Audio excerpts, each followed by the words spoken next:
When my husband signed the final divorce papers, he grinned like he'd won a lottery.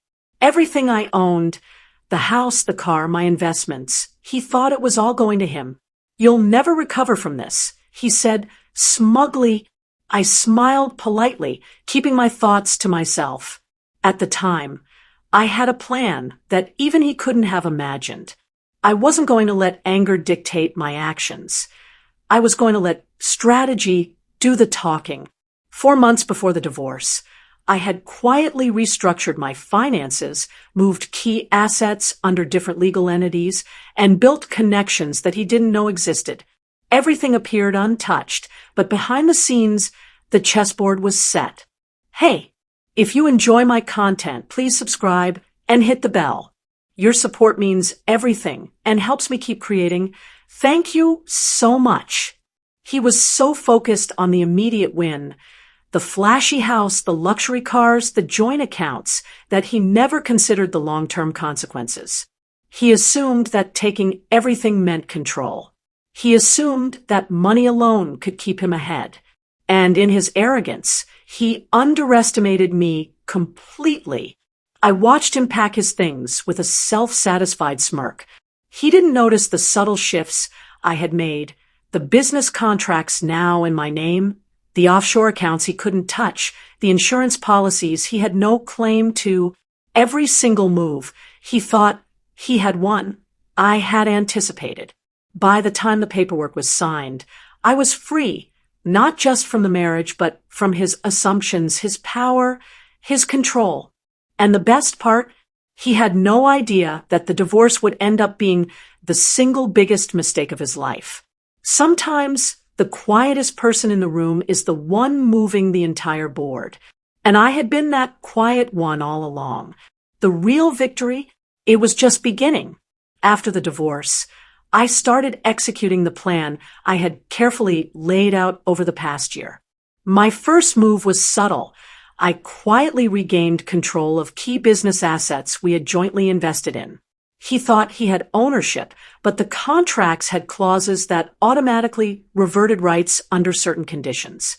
I didn't even have to fight. The law worked in my favor because I had planned ahead. Next, I contacted my financial advisors to consolidate investments that were technically under my name but managed jointly. I transferred them into secure accounts he couldn't access. Every single transaction was invisible to him. He was celebrating his victory, thinking he had wiped me out, while in reality, I was quietly building a stronger, untouchable foundation. Meanwhile, I focused on my career. While he was busy flaunting material possessions, I poured my energy into networking, skill building, and launching projects I had been planning for years but hadn't had the time to execute. By the time he realized what I was doing, I had already secured partnerships and contracts that doubled my income streams. His perception of me as powerless was fading fast, but he had no idea it was happening until it was too late. The house, I had left it for him because it was a liability disguised as a luxury.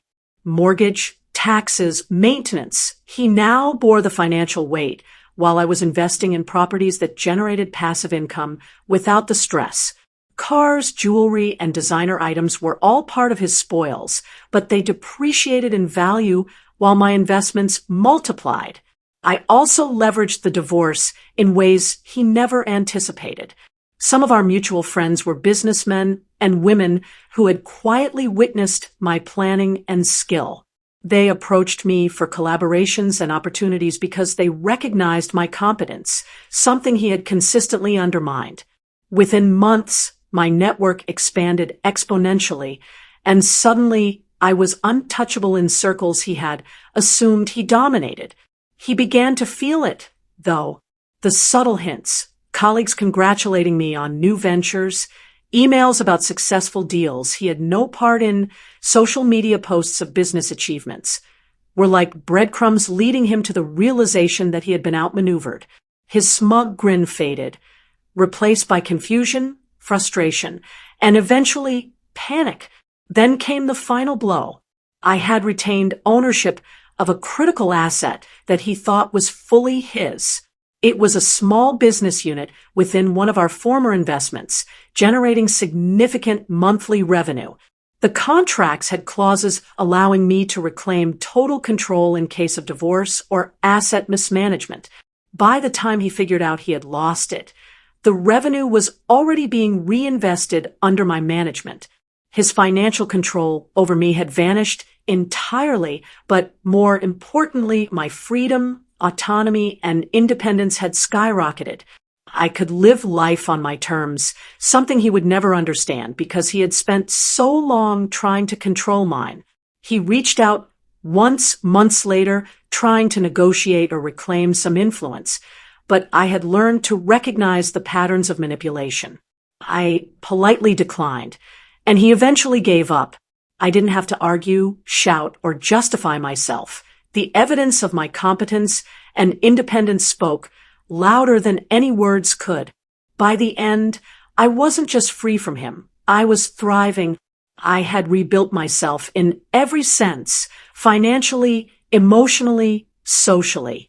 He may have won the divorce in the eyes of outsiders who saw him take flashy possessions, but the real victory belonged to me.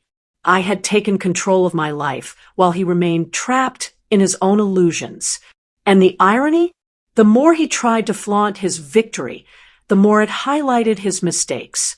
Friends and colleagues who once admired his wealth now admired my ingenuity. People who had doubted me now recognized my strength. He had underestimated me completely, and it became a lesson in humility he would never forget. At the end of the day, the real takeaway wasn't just financial revenge. It was empowerment. I had proven that planning, patience, and strategy could turn even the bleakest situation into a triumph. Months later, the full extent of what I had done hit him. He walked into what he thought was his domain. The social circle we once shared, the business networks he assumed were untouchable, only to find me thriving, respected, and untouchable. Invitations to exclusive events were now addressed to me, colleagues sought my advice, and investors lined up to partner with me. The irony was delicious. Every step he had taken to win the divorce had inadvertently paved the way for my rise. He tried subtle intimidation, at first, sly comments, veiled threats, attempts to reclaim connections. But I had anticipated every move. Calmly, strategically, I ensured every interaction worked in my favor. I wasn't angry. I was untouchable. Every asset he had flaunted was losing value while my wealth, influence, and independence were multiplying. Then came the moment of ultimate clarity. At a gala he attended, he boasted about his possessions, expecting admiration. Instead, whispers followed him. Everyone knew where the real control and vision lay. People looked to me, not him. He realized, too late, that wealth alone could never match strategy, intelligence, and foresight. The best part? I didn't gloat. I simply lived my life, successful, independent, and free. He had taught me an important lesson without knowing it. Never underestimate yourself. Never rely on appearances, and always prepare for the long game. In the end, I didn't just reclaim what was mine. I surpassed every expectation. And while he was left counting what he thought he had won, I was building an empire of my own, untouchable and unstoppable. The divorce may have seemed like a loss at the start, but it became my ultimate victory.